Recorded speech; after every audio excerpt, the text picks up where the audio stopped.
Prince Louis was never supposed to be the quiet one. From the moment the world first noticed him, he was the spark. The child who waved too hard, laughed too loud, and made even the most formal royal moments feel human. That's why, when his energy suddenly faded, those closest to him felt it immediately. At first, no one outside the palace noticed. But behind closed doors, something had shifted, and the youngest royal's joy was slowly slipping away. What followed would force the family into a decision they never expected to make, and a truth they could no longer keep hidden. Inside the royal household, Louis had always been the heartbeat. He moved through rooms like he owned them, dragging laughter behind him without trying. His curiosity had no off switch. Every garden held secrets. Every adult was a potential conversation. Even staff members found themselves smiling more when he was around, not because they had to, but because his presence made the palace feel less like an institution and more like a home. William often joked that Louis could brighten the darkest day in seconds, and Catherine leaned into that joy whenever the weight of royal life pressed too hard. For a long time, that light never flickered. But then it did, quietly, almost politely. Louis stopped racing down the halls. His questions came less often. Meals that once disappeared in minutes sat unfinished. When asked how he felt, he answered quickly, almost rehearsed. "I'm fine." It was easy to believe him. Children have moods. Phases pass. And with Catherine facing her own health battle, the family assumed Louis was simply reacting to stress he didn't know how to explain. No one realized those small changes were stacking up, each one heavier than the last. Charlotte noticed first. She invited him into games he never turned down before, only to hear him say, "Maybe later," again and again. George tried his own way, pulling him outside, showing him tricks, offering encouragement. Louis smiled, but it never reached his eyes. Even staff began whispering concerns behind careful smiles. The boy who once filled the house with sound now seemed to shrink inside it, and still, no one understood why. Then came the morning that shattered every excuse. Catherine went to wake him, and immediately knew something was wrong. His body was too still, his breathing too shallow. Panic moved faster than protocol ever could. William was there in seconds, lifting his son with hands that trembled despite years of public composure. The rush that followed blurred into noise and motion. Cars moved faster than they should. Orders were given without hesitation. Fear drowned out everything else. Doctors searched for answers, but none came easily. There was no clear physical cause that explained what had happened. Tests came back incomplete. Explanations felt hollow, and as hours passed, the terrifying possibility settled in that Louis's body had simply reached its limit under a weight no one could see. When King Charles arrived, the sight alone told him this was different. This wasn't a passing scare. This was something deeper, something that had been building quietly. It wasn't until Louis finally woke that the truth began to surface. His voice was small, fragile, but what he said hit harder than any diagnosis. He admitted he thought he was being replaced, not forgotten, not ignored, replaced. He had overheard conversations during Catherine's illness, words he didn't understand, tones that sounded serious. And then came the rumors. Stories floating online about new beginnings, new chapters, possibilities. Adults dismissed, but a child absorbed completely. To Louis, it all connected in the worst way. If his mother was sick, and everyone was busy, and whispers of change filled the air, then maybe there wasn't room for him anymore. Reports suggest this fear sat with him for months. He didn't act out. He didn't demand attention. He did the opposite. He became quieter, smaller. He believed disappearing was safer than risking rejection. William later admitted that realization broke him in a way nothing else ever had. The idea that his son had been silently trying to make himself easier to lose was unbearable. Charles, too, struggled to keep his composure, quietly acknowledging that no child should ever carry that belief alone. For the fourth time, the royal family faced a line they could no longer stay behind. Silence no longer protected Louis. It trapped him. And so, in a rare and deeply personal move, William and Charles chose honesty over tradition, not to invite speculation, but to stop it. Not to create drama, but to explain why the world suddenly saw less of the boy they adored. They wanted people to understand that this wasn't misbehavior, or discipline, or distance. It was protection. What followed was a quiet rebuilding. Experts were brought in not as a formality, but as support. Time was cleared. Schedules shifted. The palace slowed down. William and Catherine made sure Louis heard what he needed to hear, over and over, until it finally began to settle. That he was loved. That he wasn't going anywhere. That no change, no illness, no rumor could replace him. Progress didn't come all at once. It arrived in moments. A laugh that lingered. A game he finished. A meal he enjoyed. Each one mattered.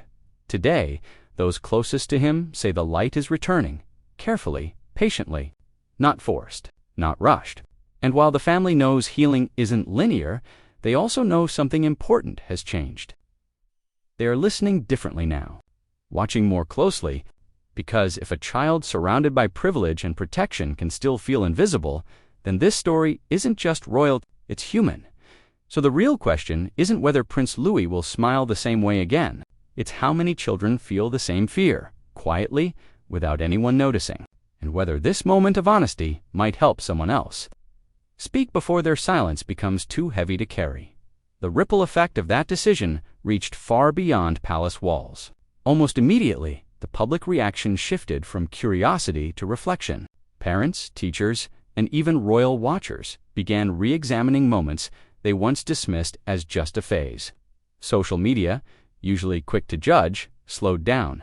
Comments appeared from people admitting they saw pieces of their own children in Louis's silence. Reports claimed that what struck many wasn't the status of the family, but how familiar the situation felt. A child overhearing adult fears, a child filling in the blanks the wrong way, a child choosing quiet over questions. Inside the household, nothing was taken for granted anymore. William became noticeably more present, even during moments that once demanded his full attention elsewhere. He checked in more often, asked questions that didn't require quick answers, and stayed longer in the small, ordinary moments that once blended into the background. Catherine, still recovering herself, made sure Louis never mistook her quiet days for distance again. Even when she lacked energy, she made her presence unmistakable. Sitting beside him, listening, reminding him without words that he was anchored, not optional. King Charles, to adjust it in ways few ever expected to see. Sources close to the family say he took on a gentler role, carving out time that didn't involve lessons or expectations, just shared space. Walks through the gardens, simple conversations. Stories from his own childhood, including moments of confusion and fear he had never spoken about publicly. It wasn't about authority anymore. It was about reassurance. Louis didn't change overnight. Some days, the old spark burst through like it never left. Other days, it flickered. There were moments when he still hesitated before speaking, still watched reactions closely, still tested whether joy was safe again. But now, when those moments came, someone noticed. Someone stayed. Someone reminded him he didn't need to disappear to belong. What made this chapter different from others the royal family had faced was its quiet honesty. There was no attempt to turn pain into inspiration or to package healing into a neat ending. They didn't pretend everything was fixed. They acknowledged that emotional wounds don't follow royal schedules, and that protecting a child sometimes means stepping out of the shadows, even when tradition says otherwise. Royal commentators have since suggested this moment may mark a subtle shift in how the family approaches privacy, especially where children are concerned. Not more exposure, but more intention. Less assumption that silence equals strength, more understanding that vulnerability, when handled carefully, can be its own form of protection. As for Louis, those closest to him say he's beginning to reclaim the space he once filled so effortlessly. His laughter returns in bursts. His curiosity resurfaces in questions that tumble out too quickly. He still seeks reassurance, but now he asks for it instead of burying the need. And each time he does, the answer is the same. Even now, the family remains careful about what they share and what they keep private, not out of secrecy, but out of respect for how fragile recovery can be. Those close to the situation say there's a new rule inside the household, unspoken but firm. No assumption goes unchecked. No silence is ignored. If Louis grows quiet, someone sits with him. If he hesitates, someone asks why. They've learned that reassurance isn't something you give once. It's something you repeat until a child believes it without question. There have been moments that quietly confirmed they were on the right path. One afternoon, during a simple family lunch, Louis suddenly asked if everyone would still love him, even when things change again. The room reportedly went still, but instead of brushing the question aside, William answered immediately, "Yes, always, no conditions, no exceptions." Catherine reached for his hand. George and Charlotte nodded without hesitation. It wasn't dramatic. It didn't need to be. What mattered was that Louis asked out loud this time, and that the answer met him without delay. Observers have noted that when Louis has appeared publicly since, his expressions feel different. Still playful, still expressive, but steadier. Less frantic. Less like he's performing joy to be seen. More like he's simply being himself. Royal watchers caution against reading too much into brief appearances, and they're right to do so. But even brief moments can reflect deeper changes when a child feels secure again. Behind the scenes, the family has reportedly made long-term adjustments, not temporary fixes. Emotional check-ins are built into routines. Conversations happen before assumptions form. And while the world may never know every detail, it's clear this experience left a permanent mark on how they parent, how they protect, and how they listen. What makes this story linger isn't the shock of the moment or the status of the people involved. It's the reminder that fear doesn't always look dramatic. Sometimes it looks like politeness, like quiet compliance, like a child who stops asking questions because he's afraid of the answers. And by the time that fear shows itself clearly, it's already been growing for a long time. For many watching, that realization has been uncomfortable. Necessary? Because it challenges the idea that love alone is always enough. Love must be explained, repeated, shown in ways a child can understand, especially when the world around them feels uncertain. Prince Louis's story, as it's been shared and interpreted, isn't about fragility. It's about awareness. About how quickly a child can turn inward when they feel unsure of their place, and about how powerful it can be when adults choose to listen before that quiet becomes permanent. The palace gates remain closed to most of the world, but inside them, something fundamental has shifted. A family learned that strength doesn't always mean holding it together. Sometimes it means admitting you missed something and choosing to do better while there's still time. And as Louis grows, one truth seems clearer than ever. His laughter was never lost. It was waiting. Waiting for certainty. Waiting for reassurance. Waiting for the moment someone noticed that silence can be just as loud as tears. Time has a way of revealing what moments alone cannot.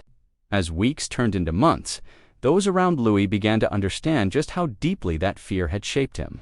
It wasn't only the quiet days or the sudden withdrawal, it was the way he watched reactions before speaking, the way he measured his words as if weighing whether they were worth the space they occupied.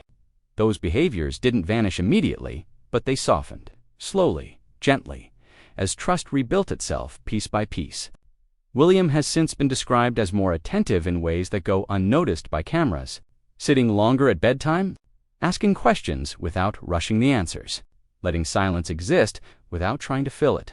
Catherine, too, shifted her approach, making sure affection wasn't implied but spoken.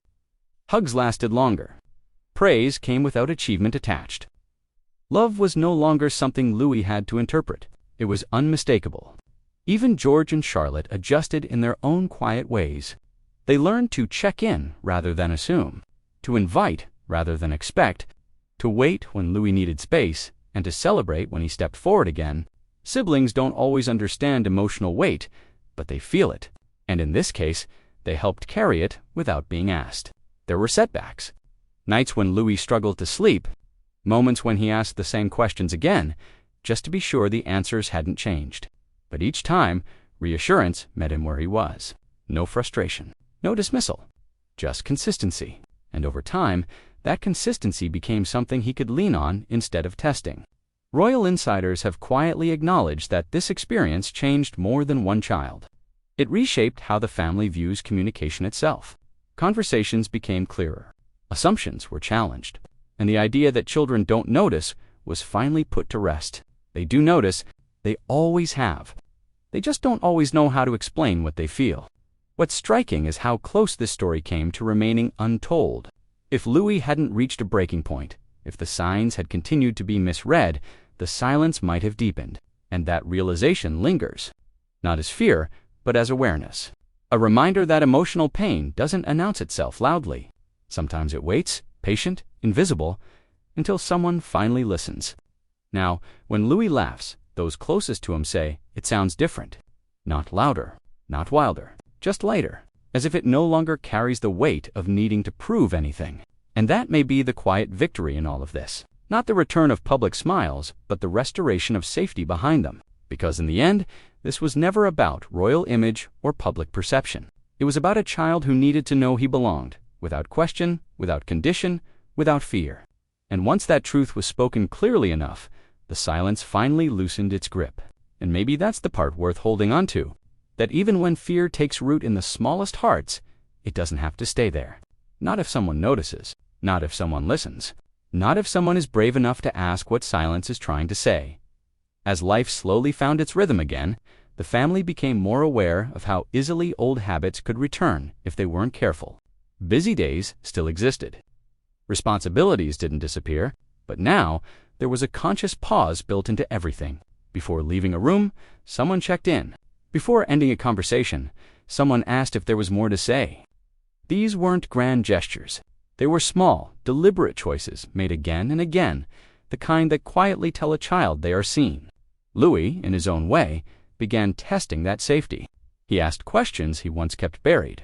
Sometimes they came out suddenly, in the middle of unrelated conversations. What if you get sick again? Or what if people stop liking me? Each question carried echoes of the fear he once carried alone. And each time, the response came calmly, without alarm, without brushing it aside. The goal was never to erase fear completely, but to make sure it never had to live in silence again.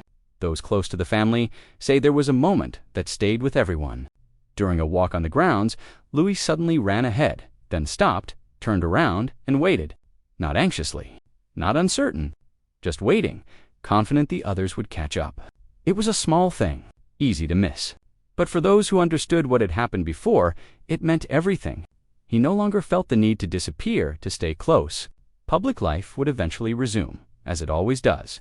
Appearances would be made. Cameras would flash. And people would once again comment on Louis's expressions, his reactions, his personality. But inside the family, there was a shared understanding now. Public moments don't tell the whole story, and they never should. What remains most powerful about this chapter isn't the fear itself, but the response to it.